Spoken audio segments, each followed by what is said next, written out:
podcast. My name is Pastor Patricia DuPont, and I am honored to have these two young men with me today in the person of the founder of Faith Christian Fellowship, which is Reverend Dr. Alan Galloway. Good afternoon. And also a very special classmate and community personality who's also an entrepreneur in the person of Mr. Johnny Youman. Good afternoon. And it is his birthday, so we applaud him for coming on his birthday. Amen, amen. Thank you for Thank you. birthday. Yes, happy birthday. Now, there's so much to cover. I know we won't be able to cover everything in our time allotted today in respect of his birthday. But what we want to do, when I look at the word history, gentlemen, it's about his story or her story. And then as I look at what God said to Abraham that he would teach his children after him. And so history has a very important place. History is very important. And what I found out, gentlemen, that in South Carolina, history is important, that there will be celebrating the 250th celebration of the Revolutionary War, as well as the Civil War. And so there is so much information that we need to unearth about our side of the story of Jasper County. And so I just want each one of you to just tell us a little bit about yourself before we dive into the history of Jasper County through our eyes. Yes, sir. My name is Johnny Youman, born in Jasper County, originally South Carolina, raised here. Went to Coosawhatchee Elementary School up until the 5th grade. Then we were transferred to Ridgeland Elementary School, and I graduated from Ridgeland High School here in 1970, the class of 1971. Outstanding. Thank you so much. Pastor Galloway? Pastor Galloway, I'm from St. Helena Island. I went to the Oaks School in the 1st to the 3rd grade, and also the other part to the 5th grade, transferred to St. Helena Elementary School when the school was built and those schools were closed down. Graduated from St. Helena High School in 1960. Went to the United States Army.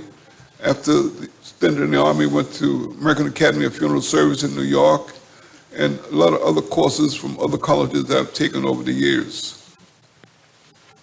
Amen. Thank you all so much for sharing a little background information about you. Now, when we look at Jasper County and where we have come from, can you just share a little bit more for our youth especially, who don't know what all you had to do to get us to where we are today?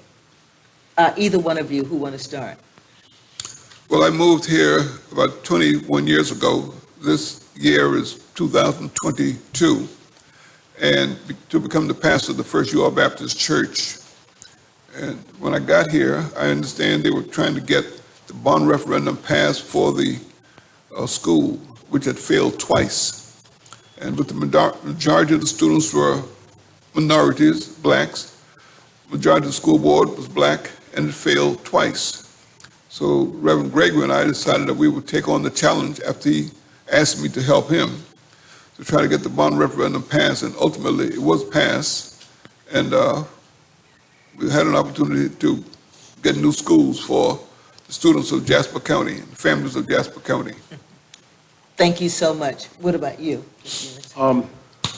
I started to work in a local factory here in Ridgeland, named Holiday Wear, from 1971 up until 1976 when they sold out. After that, I was unemployed to 1977. I went to work at Norfolk Southern Railroad until 1992, and I was injured. Then I stayed here, and after about a year or two, I opened my first business in Ridgeland, South Carolina, a store named Center Court, because I saw the need in Jasper County for kids. Well, they wanted sneakers and clothing, and we didn't have a local store in order to support them. So that's why I opened a store here in Jasper County, and it was Center Court, mainly selling sneakers and sportswear, but now it includes suits and other items as I went along. But having been born here and raised here, I've seen a lot of changes since I first started, as a younger person. I started out in all segregated schools, and up until the 12th grade, I didn't have white friends or white teachers. All my teachers, friends, they looked just like me, or, that's who I identified with. But I believe that in success, in how it occurs, what happens in your life, place and time has so much to do with it, whether you're successful or not. Opportunities in Jasper County did not present itself very much for blacks here at one time, not as prevalent as it is now. Because, when you grow up in a household and your parents, born in the 20s and they didn't have much education. His father, they took him out of school in the 2nd grade to work in the fields. My mother, she was motherless at the age of 6, and it was 9 of them in the household. So my grandfather had 9 children to raise, so she didn't go any further than the 8th grade. The reason why I brought education up, now if you brought up in a setting where that you have parents or something that they're educated or either have exposed to education, they know how to tell their children the importance of going to school or what school means to them. But when you don't have it from your parents, that is a blockade right there for you. So, but I just took the initiative up on myself in a lot of ways, to say that this is what I wanted to do, and I think I can be successful at it. But what I would say to each and every one, I know this, having been being raised in the South, especially in Jasper County, being one of the poorest counties in the state of South Carolina. It's gotten better now, but there's a lot of disadvantages for any individual of color. I would often tell people, I said, if you were born from the 60s on back, and you're in school with us, two things that you have in common, that is, you're black and you're poor. All of us was living in poverty.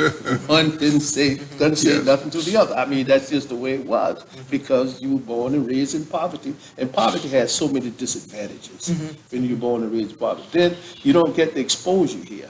You don't have the jobs. They were not here in Jasper County when we were coming up. You don't have the opportunities. They didn't have the opportunities when we were coming up as you do as an individual. Now they do. But, sometimes we have to leave home in order to get it. That's what I noticed, like I said, like the Bible relate to it, we want to get to the land of milk and honey, you have to leave and go to another place. So that's what a lot of the Southerners had to do. They had to go north in order to make a living, a better living. Economics is what it was all about. And then they wanted to escape also the prejudice and the racism that exists during that time, because how they would treat you here in the South is much different. In the North, now you had prejudice and racism there, but here they were just blatant. Actually blatant. This is blatant with it. They'll let you know who you are. They'll tell you who you are. And then I grew up in the era where that we had to restaurants we couldn't go in the front door. Absolutely. The restrooms I can see on the doors right here in Coosahatchee to the local service station in 17 was open. I can see on the doors now. It was written colored on one side and white on the other. That's the way the restrooms were. Yes. But back to the restaurants, I told them, I said, well, for me, the way I came up, we could only go to the back door if we wanted to get something to eat. I said, well, the reason why it didn't bother me, because I didn't have the money to go to the back door, the front door either, eat at the restaurant. So, no bother. But the other thing, being segregated like we were, we thought it was just normal at that time. Yes. We didn't understand, or we weren't taught, at that time, that this was what the government actually had, put into place, that's separate but equal. That's why we went to separate schools. But we were comfortable with it. We didn't know that this was something that, it shouldn't have been, because being segregated also has a lot of disadvantages. And when it comes down to our race, we do not get the same amount of money to educate our kids. We don't get the books like we should. We didn't get the buses. So it was a lot of disadvantages when you were segregated. But also, when we became integrated, well, that's another story that just knocked out a lot of black-owned business. Because we thought it was greener on the other side. Yes. And that's not true. If, I normally say to people, if you if you have parents, look at them, people who brought you in the world as an infant, they raised you till you became an adult, and you don't have confidence in them. Why is that you have to have confidence in the other man more than you have in your own? Because look who brought you here. Look who taught you what you know. Look who got you, who helped shape you and form you to where you are. It wasn't them. It was your parents, and they looked just like you, and they looked like us. So why is it now that you thinking that the other man has much more to offer than you? No, it's not true. You know, when God created this universe, he didn't say I created for one man.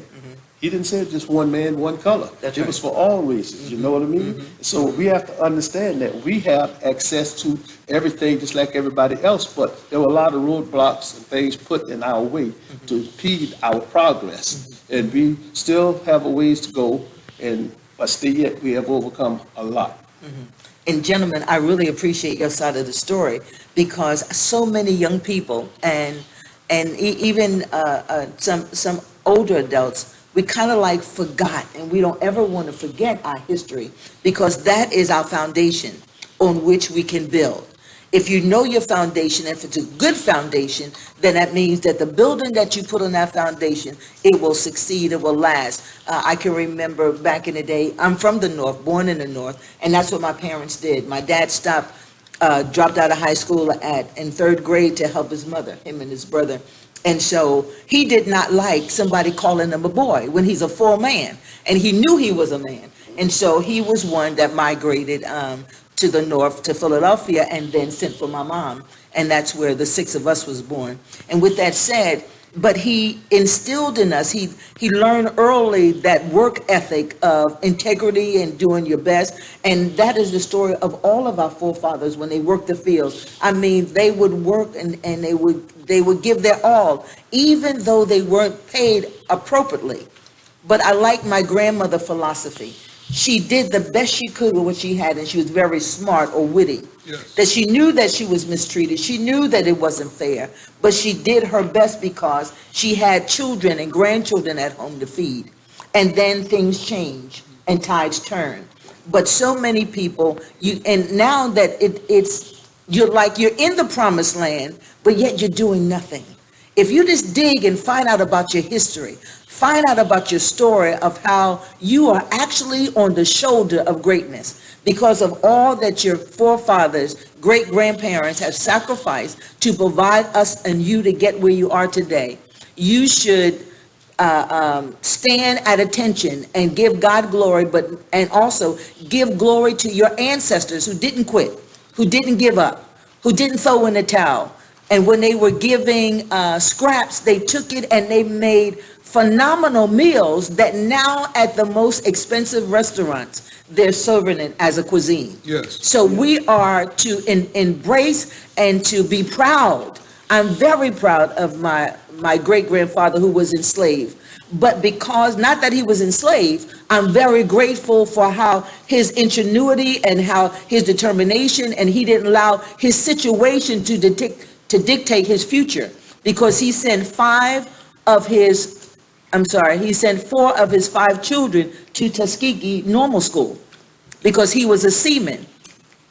But on the birth of my grandmother, his wife died in childbirth. And so he was out to sea and didn't know. So that's why my grandmother didn't get an education. But she was taught about the Lord, and she had 5 children. And through those 5, my mom was born.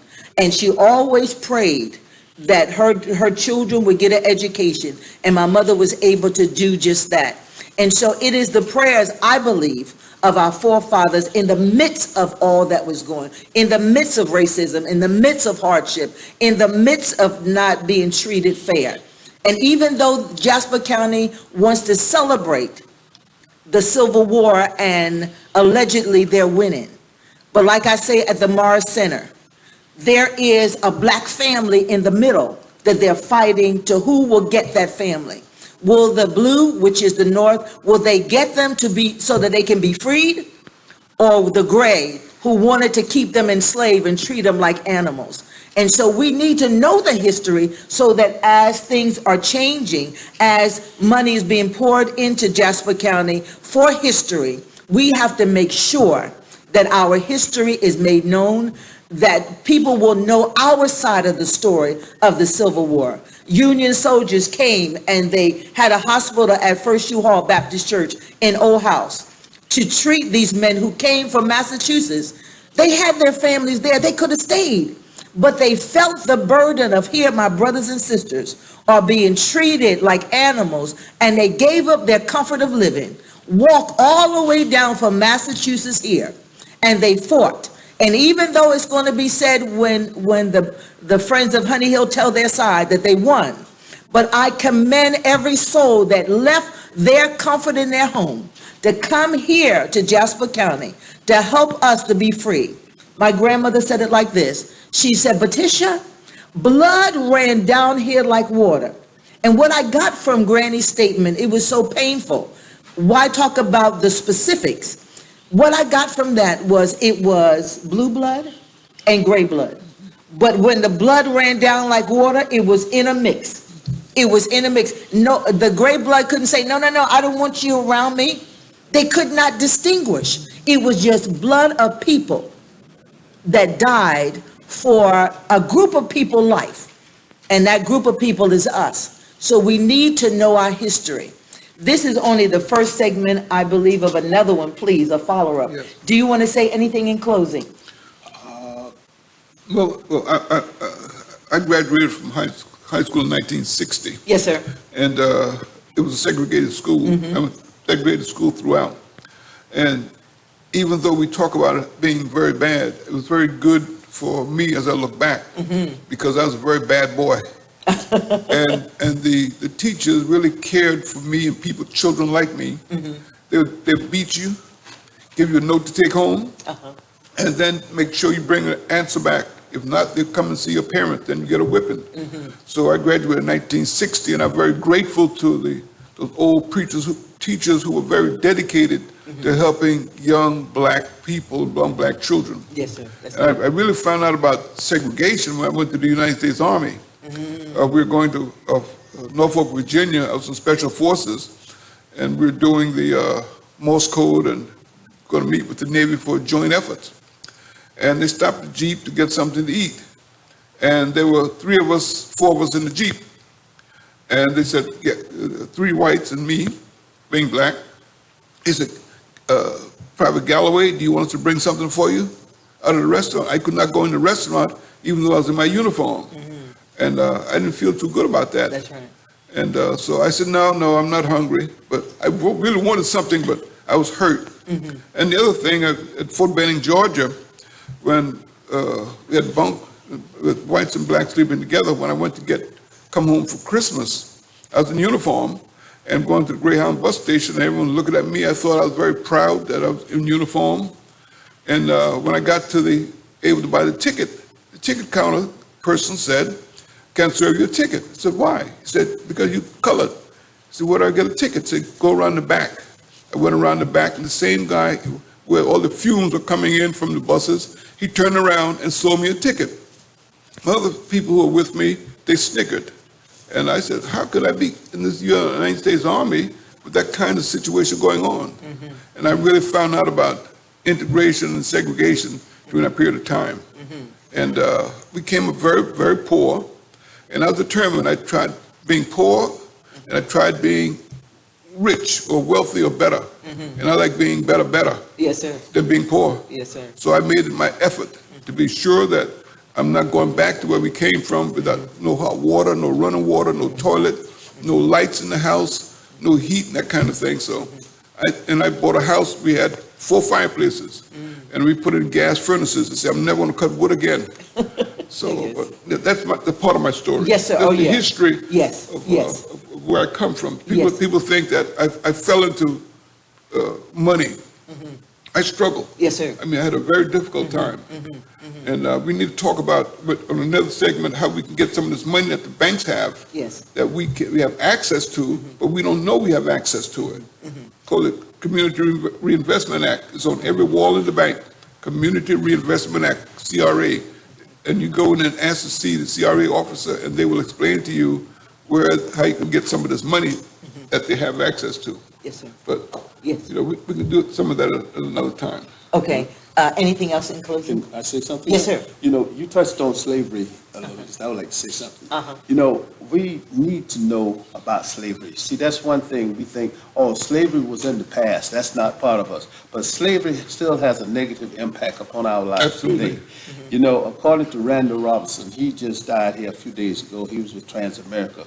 He figured it to be trillions of dollars that the government owes us Yes. because they worked us so long for nothing. You know, that's just the monetary, that's just the money. But the other part today, in studying, they said that slavery has a negative impact today upon our lives as individuals. I'm Yes. talking about Yes. us. The Yes. thing is, not just on the money, but our health. Yes. Health is one of the number one issues. Because during slavery, all they gave us were the fatty foods, the foods that were not healthy. That's all our foreparents was able to get. Yes. And they said, as a result of that, what happened is our foreparents, they developed high blood pressure, Yes. diabetes, these different type of disease. And what happened is quite naturally, if it's your parents, it's going to be passed on from one generation to next. You know, these type of diseases, Yes, the yes. diabetes and the sugar and Yes. stuff. Your mama got you more apt to get it, your father got it. See, that's one of the things that slavery has a negative impact on us today is our health, because it started from slavery and it was passed on from generation to generation. And the other negative impact slavery have upon us, so negative, the separation of families. Can you Yes. imagine, Yes. they bring all of you bring your mother and father to the auction, even just the mother with 4 or 5 children, and then the slave master, he would say, I want that one, I want that one, I want that one.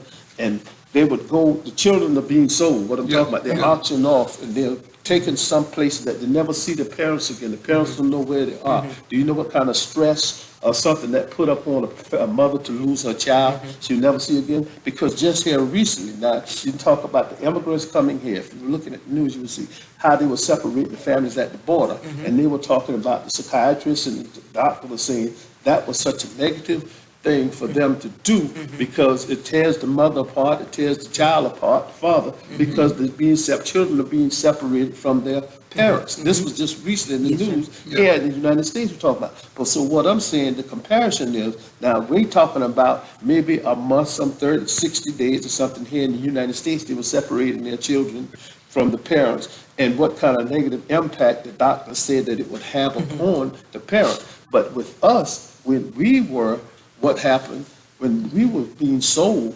the parent never see their child again. Right. So you can imagine how that was for a parent to have to endure that, to have to live, never see the children, never see the child again. So, you know, like I said, we don't want, a lot of us, you know, the younger you talk about, they take things for granted today.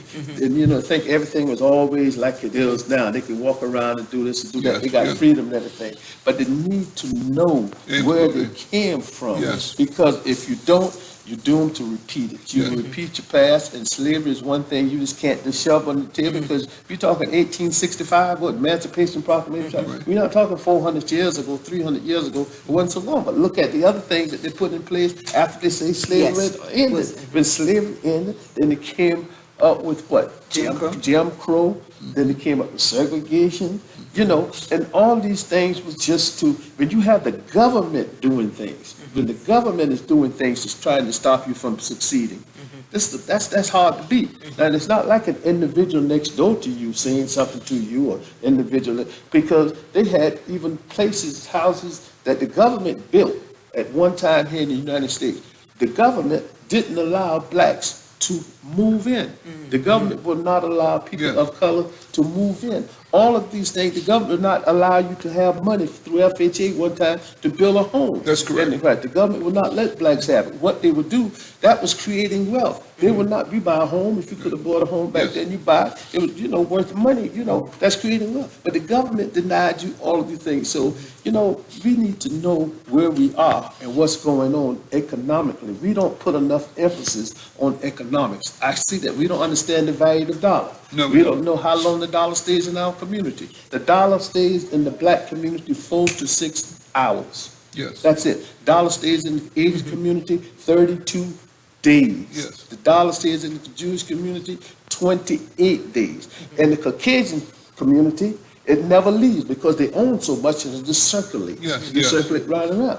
But the reason why ours only stay in the community 4 to 6 hours, because we don't own the mortgage companies, we don't own the car companies, we don't own the grocery stores, and those are the biggest things. We don't own the light companies. That's right. Those are the biggest things that we spend our money on. So we have to take our money out of the community and spend it elsewhere. Yes. Whereas that the others, they got their own. They shop with their own. Some of the nationalities here in America, they are dedicated to shopping with their own, and that's all who they look for. They don't look for nobody else to go to but their own.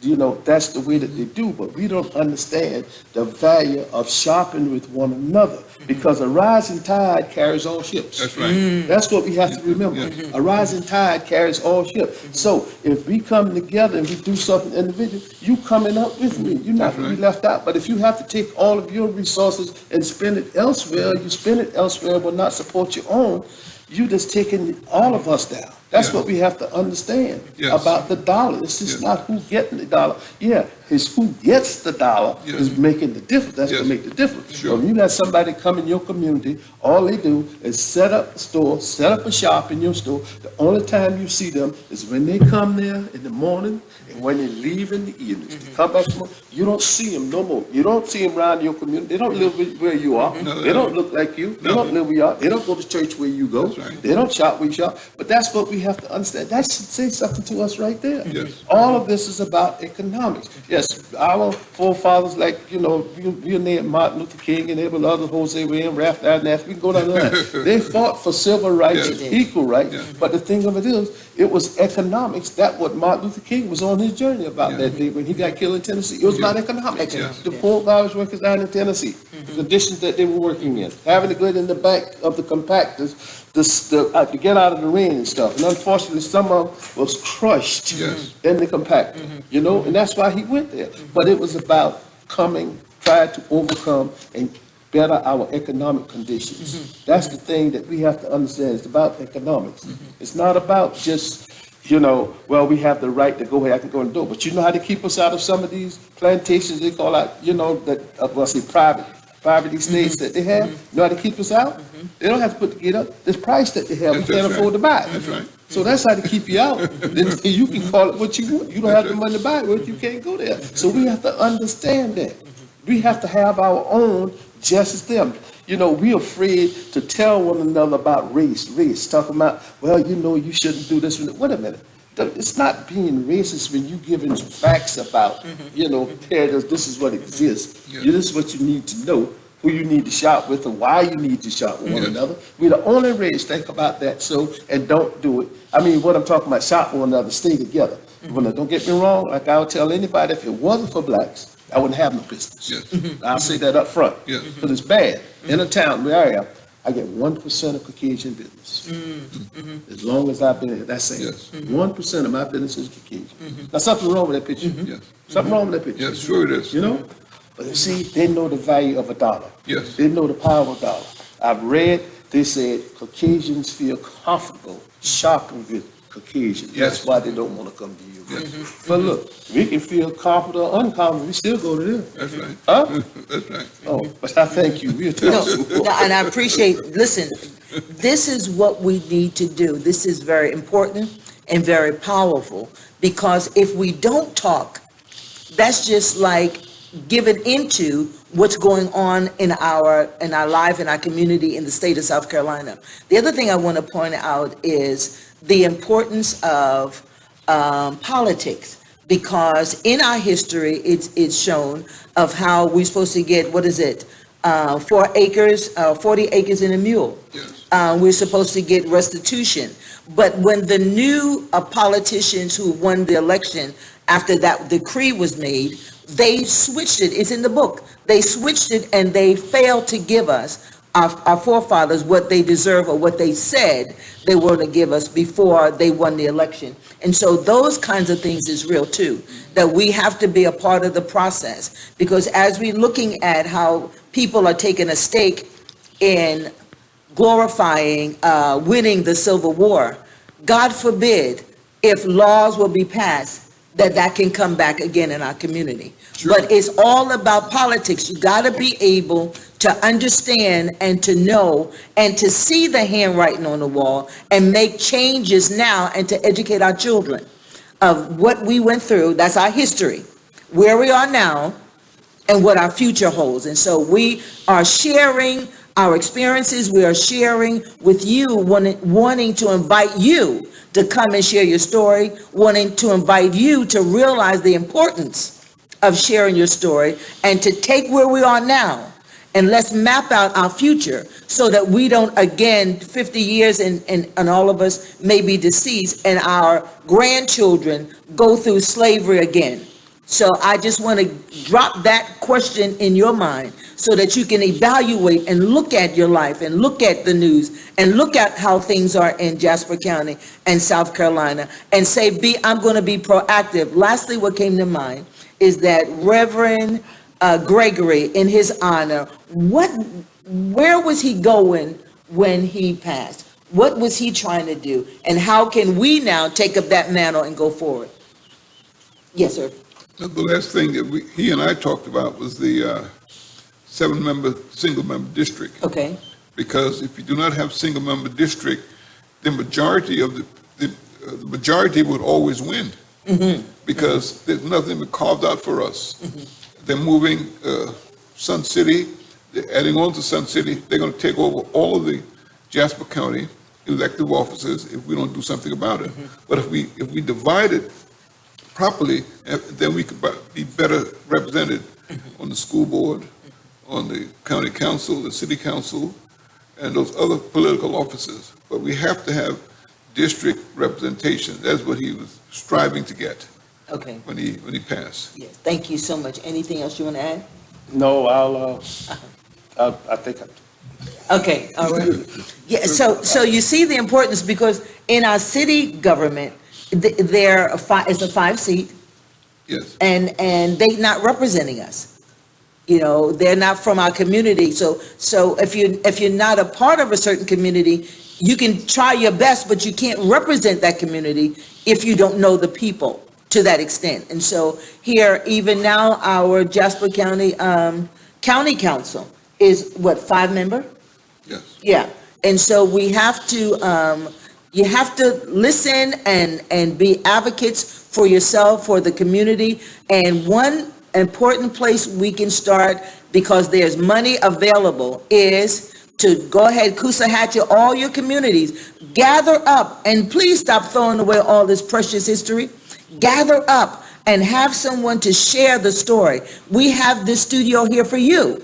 Reverend Galloway and Sister Vivian Galloway did this for you, for the community, that you can come and you can share your story, that we can have it digitized so that we can have it. It's not word of mouth anymore. It is actually vital history with your photos and all. That way we can take and we can show and we can advocate for money that is literally for all the people based on the laws today. And we want to be proactive that we can be able to take advantage of it and share our history to help our generations to come. Anything else, gentlemen? Yes, something else. You know, people may say that I'm not into politics. I'm not into politics. You may not be into politics, but politics is in your everyday life, regardless of what you do. Politics makes so many decisions. There are so many political decisions that are made that affect your everyday living until you need to find out what they are. Mm-hmm. I mean, you go to the grocery store and buy your meat. You see USDA stamped on that meat. Where do you think that is coming from? The government. Right. Inspect it. You drive down the road, you see signs on the highway, 55 miles per hour. The government, that cigarettes, everything. But what I'm saying, you don't have to be a politician to know politics. That's why I often tell them, no, I'm not in political office, but I know politics. Yes. I know how it can affect your everyday living. It does affect your everyday living because it controls your minimum wage, the wages that we make, the speed limit. It controls whether you can live in this district or not. Right. It controls, tell how much taxes you're going to pay. Yeah. I mean, politics affect your lives in so many ways. And but touch on something else that you were talking about and what they're doing now in so many different places. If you see, they're trying to put people in positions, such as you said, the governors even, that when you vote, they want to say that your vote don't count. They want to find a reason to put whoever they want in office. They're taking away your right to vote. Even the Supreme Court has taken away some of our right to vote. That's why John Lewis was fighting so, because they want to get the Voting Rights Act passed, because they started chipping away and taking things away that we had already in place that was there. So that's why we can't just sit still and don't be aware and know what is going on in our county, in our state, and abroad. Because, let me tell you, you have a certain group of people, they are worried about who is going to have the power. And they're concerned because it's not as many of them as there are people that look like us now. And they're worried about that, so they're trying to put all these things in place so they can keep their power. That's why they want to take away your rights. Trust me, if you don't follow it, you will find yourself back where you wouldn't be able to go this place, you wouldn't be able to go that place. Then when you vote, your vote wouldn't matter, because they're going to have politicians in place. They'll find a reason. Like Carrie Lake's out there in Arizona, she's still saying she won the election. This is the one that ran for senator in Arizona. She's still saying she won the election and lost by tens of thousands of votes. This man that lost out there in Wisconsin, I'm telling you, keep up this thing. He lost to the Democratic Superior Court judge right before last. He called her all sorts of names and said it was a crooked election and all sorts of things. But he wanted to get on the state Supreme Court so that he could help call the shots, and they would have the right to decide who get in office according to what they want, not according to your votes. That's what they're doing now. Yes. And one of the things that the city of Ridgeland have expanded their borders to Old House, Bakula Stories, over to Zino Grove. That's the city of Ridgeland. They haven't done anything about it yet, because they would have to provide the services, the police and everything else, and water, but it's already in place. And most people are not aware of that. Right, and they're not represented. No. They're not represented. They're not represented. So we appreciate it. Maybe we can get the mayor on, Pastor? Yes, Mayor Memphis. Because he was, we're going to stay focused. We thank you so much for tuning in. It's been a privilege and an honor, because I am proud of my history. I am proud to be who I am. I can't be nothing else, so I might as well enjoy it and be proud of it. And another reason why I'm proud of it, because when I go to the beach, and there are people that's trying to get a tan, and I already got mine, and I can enjoy it. I don't have to worry about skin cancer. You know what I mean? So you have to embrace you. Yeah. You have to be grateful for who you are and be the best you can be. That's what I see what our forefathers did. Granny would say certain things when she get home, but she knew what she had to do to keep light, to keep the gas. Yes. And she would eat mutton and say nothing, Yeah. but she had a plan. She wasn't stupid. And a lot of our forefathers, they didn't like the way they were treated, but they were smart. They were not stupid. And they did whatever they had to do. But God bless, they saw brighter days. And those family members, like my family, who went north, when talking about the FDA, they would have, because the whole United States got surplus. But in Jasper County, Granny didn't get it. So my mother and I, we wouldn't use all of ours in the north. We would bring the peanut butter, we would bring the cheese, and we would help this supplement Granny with what we had in the north. And so you have to be aware. Truth. I love what Granny said, and this is the last thing I'll share. I remember going through a difficult time, and she said, "Baby, don't worry. The truth will come slow behind and strip a lie naked." So you're going to have to realize truth will strip a lie naked, because when you see the facts of the truth of how we've been treated, when we document our story, then nobody can defute our story, because we documented what happened to us, to our people. And so it will strip every lie naked, that we wanted to be enslaved, that they fought it for the South. I just want to leave that right there. We thank you so much for tuning in. It is our pleasure to serve you, and we're looking forward to you to continue to like and subscribe and come back again and again. And we want to get you on the air, that you can share your story with us. Again, thank you so very much. Thank you, gentlemen, and thank you so much for listening. God bless you. Amen. Have a great day. Yes, have a great day. All right.